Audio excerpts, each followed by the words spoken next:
baba evangeliste beza ADPR isigaranye dutondetse. ADPR Mukatete Joseline yaza mu bakobwa b'imbere. Yes, bubwiza ndavuga mu muhamagaro yego no kuba barashoboye kurinda kwifata cyangwa se kwifata no kugira bwa bwiza bwo mu mico no mu myifatire. Mukatete yaza mu b'imbere rwose kuko abeshi bagiye bagenda urugendo rubananiza rukanabarangiza. Nanabonereho kumubwira ngo yongera amasengesho n'abakunzi be bamusengere, natwe twese tumusengere, kuko iyo hazamutse umwuka umeze gutya babisobanuye ko hari igitero ikuzimu bashobora kuba bari gutegura simusiga cyo guhutaza ubugingo bwe. Akomeze rero yihishe muri Yesu cyane kuko niho hantu harimo uburinzi. Hari agasiro muri Katolika bagira bakavuga ngo roho z'intungane ngo ziri mu biganza by'Uhoraho. Roho ye rero ikomeze kuba intungane kugira ngo agume mu biganza by'Ihoraho. Wumva Mukatete burya cyangwa se nta n'uwampa ifunguro ryera ati ngiye no gushyingirwa akagira umugore ushyingira ati naba nijyanye ati ati umugabo andongoye nakumva ndi gusambana. Nta sakaramenu ryategurwa n'umugore riziki ntabwo yemera ubupasitoro. Yaravuze atari ko aho mwabereye mwabonye abagore ko barwanye bagakora ibintu byose ati mwigeze mubona umugore wica inyoni nibura akajya kuyitambira Imana ku gitambo. Ati ADPR ibyo bizira uzanye nibiki uko siko guhagarara ku idini kwinjira mu idini. Ntabwo nzi niba ari idini ariko ngiye nivugiraga Joseline ntago ndi kuvuga riziki. Umuhamagaro wa Joseline no wari riziki wenda biratandukanye cyangwa numwe ariko Joseline nawe numwe mu bantu bamize idini rya ADPR bararyambara bararyisiga. Agomba kwambara nkuko ADPR yavugaga kera. Nubona Joseline uzabona umukobwa wa ADPR wo muri 95 ni kuriya yabaga ameze. Gusa aho baratandukanira ni imyenda myiza yo mu kinyejana ariko umukobwa wa ADPR 95 gukomeza gakeya gushyika nko muri za 2005 ni umukobwa wabaga apfutse umutwe arimo no kurya agiye no muri wese yawupfukuraga ngira ngo agiye kuryama. Noneho bikaba karusho yerekeje mu cyitwa umurimo w'Imana bwo yarawupfukaga ndani. Sibyo nubona Joseline uzabona umugore wo muri ADPR hambere hashize. Ubu ngubu bose babaye kimwe ngira ngo nta bintu bishyashya bikirimo. Izayi yarabitunganyije ayigira moderne. Ubu ADPR ariko uzi ko ADPR y'umwimerere isigaye hanze y'u Rwanda. Mu Rwanda nta ADPR ihari. Sibyo mu Rwanda nta ADPR ihari. Mu Rwanda hari Eglise Pentecote du Rwanda. Ni Pentecote Church of Rwanda niyo iri mu Rwanda iyobowe na Ndayizeye Izayi. ADPR ibarurirwa ubuhanze. ADPR komu doctrine, ADPR komu discipline. Discipline ya ADPR yatangiranye mu 1940 mu 1940 ni 40 mu 1940 discipline yayo na doctrine byayo yatangiranye twe tukinjiramo tukira abana bato. Ubu ngubu kugira ngo uzabone umwadeperi wabisangana ku butaka bw'u Rwanda byagusaba gufata ubwo se vewite yagufashara wafasha vewite ugashyiramo karibira ukazenguruka igihugu cyose. Ushobora kuzamusanga Nyamasheke ukamusanga nka Rutsiro ukamusanga nk'ahantu za Rusizi ariko hafi za Muhanga, Ruhango, Rulindo, Gicumbi wenda ukamusanga muri za Gakenke hafi ya Ngororero ukongera ukamusanga muri za Nyabihu ukongera ukamusanga muri za Ngororero ukamusanga muri za Kirehe. Ntawe uriye kubera bari abashoferi b'amakamyo. Kirehe ntawe.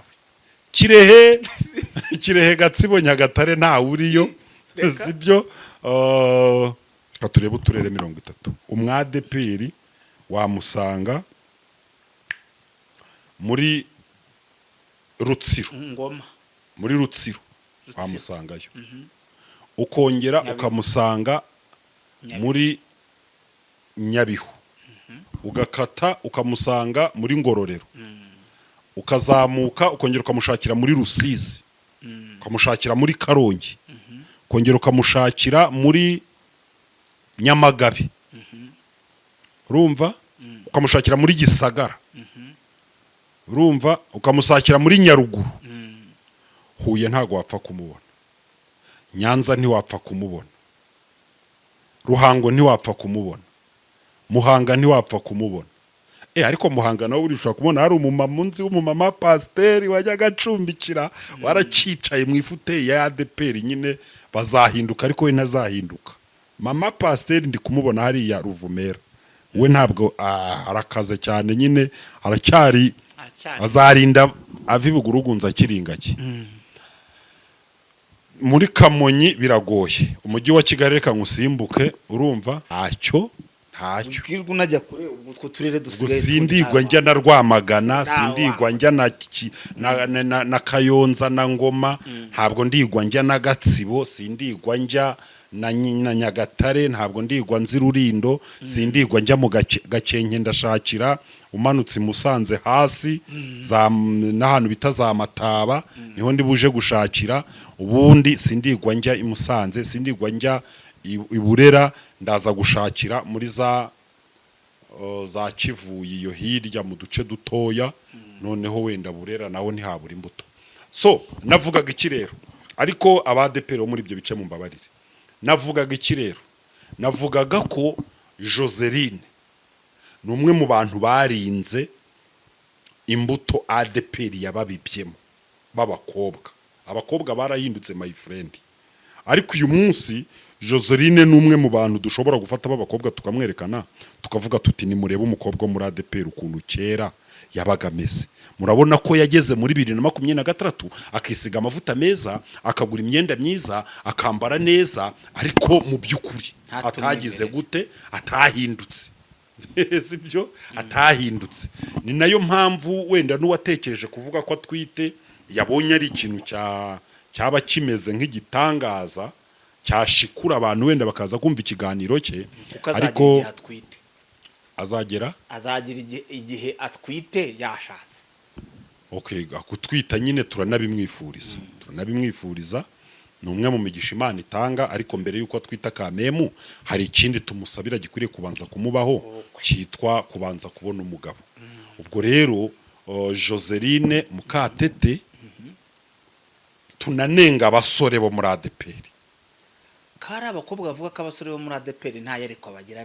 Oya, sindajya mu byo by'amayereko. Amwe mu makosa abasore bakora, sibyo, nuko umusore aba afite imyaka 40 yajya kurongora ukabona azanye umukobwa w'imyaka 21 ngo akavanga arashaka kanyorwe. Hari ikibazo se? Ariko nibyo bintu ujya kubona ukabona bibyaye amadivorce. Yerega urumva umusore ugize imyaka 40 n'umukobwa w'imyaka 21 ntabwo barahura cyane. Uyu mukobwa hari ibintu akeneye, uyu buriya, ariko uzi ko kugira ngo ushake umukobwa w'imyaka 21 ufite imyaka 40, ahubwo waba uri umusore w'imyaka 21 ugashaka umukobwa ufite imyaka 40, kuko umukobwa afitemo ikintu cyo kuganduka.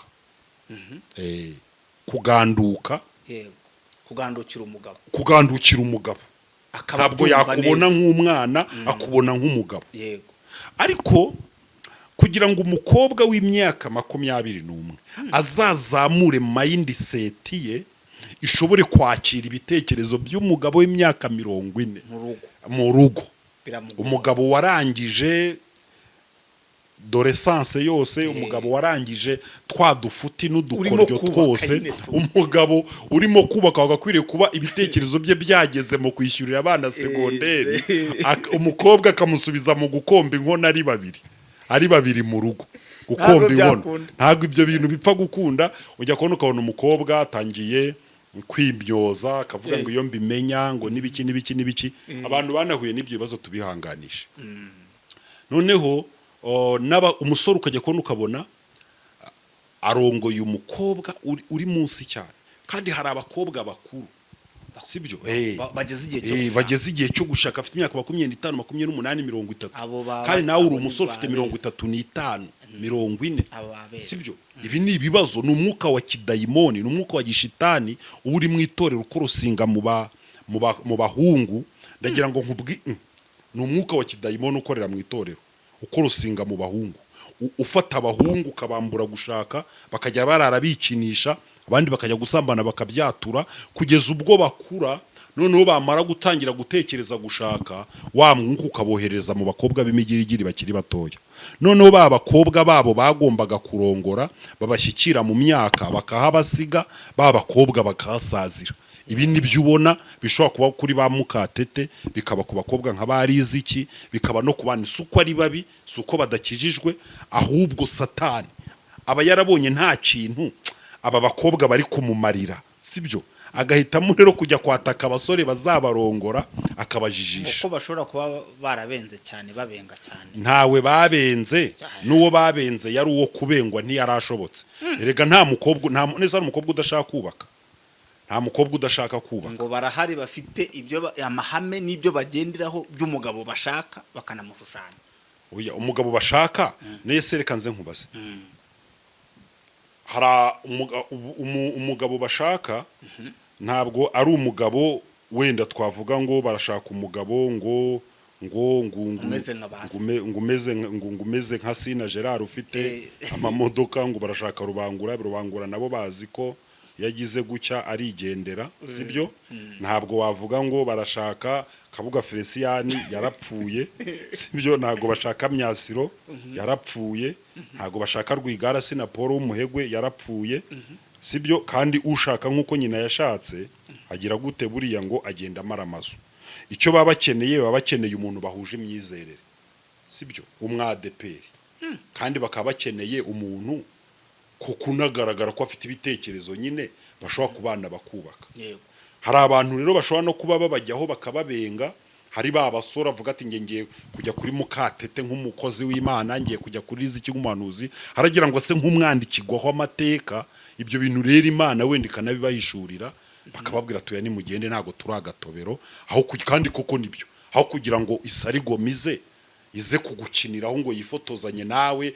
ngo igiye kurongora ngo umukobwa ngo w'umusitari ngo w'umuhanuzi itazi n'iby'agakiza itazi Yesu azaza ryari itazi kwihana ibyaha itazi aho basengera hariho ahubwo byarutwa ugasazira aho ngaho n'ubundi no muri za Gaturika harimo ibihumbi by'abamaseri bibereyemo n'ubundi bamajije no kubyakira bakiri bato kandi Riziki rega yanatubwiye ko ntabwo abakobwa bose bazarongora nta nubwo n'abasore bose bazarongora sibyo ibyo rero aranatubwira ati ndamutse ndi ku rutonde rw'aba Imana yateganije ko batazarongorwa kuki ntabyakira se ngeri Riziki Chantal ibintu iki so ibyo rero twavugaga yuko ikintu cyuko ngo Mukatete rwose hari wabivuze ngo biravugwa ngo oya ntibivugwa nta n'ubivugwa uyu ni ubihimbye abizana muri biravugwa muri iki gihugu cy'u Rwanda nta nkuru irimo yuko